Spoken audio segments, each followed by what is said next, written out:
Ang pamamahala ay nagtatag ng mga kapisanang pansambahayan upang lalong mapaglapit ang mga damdamin ng isa't isa at mapatibay ang pananampalataya ng bawat kaanib.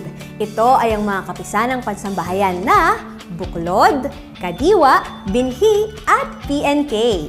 Sa kapisanang Buklod, kabilang dito ang mga kaanib na may asawa at mga nanay at tatay. Kabilang din dito ang mga diakono at diakonesa na mga nakakasakop sa atin. Ang mga masisigla naman na kuya at ate tulad ko na pwedeng busy sa trabaho o pag-aaral, na 18 years old at pataas na wala pang asawa. Shout out sa mga single dyan! Tayo naman po ay kasama sa kapisanang Kadiwa o Kabataang May Diwang Wagas.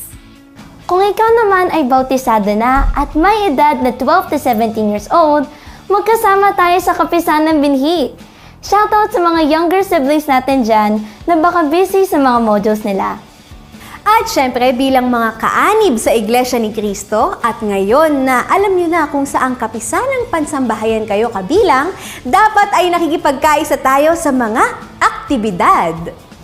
Nariyan ang mga buwan ng pulong, Unity Games, panonood at pakikinig ng mga programa sa INC TV at INC Radio, at syempre ang pag-follow sa mga official social media accounts and pages natin.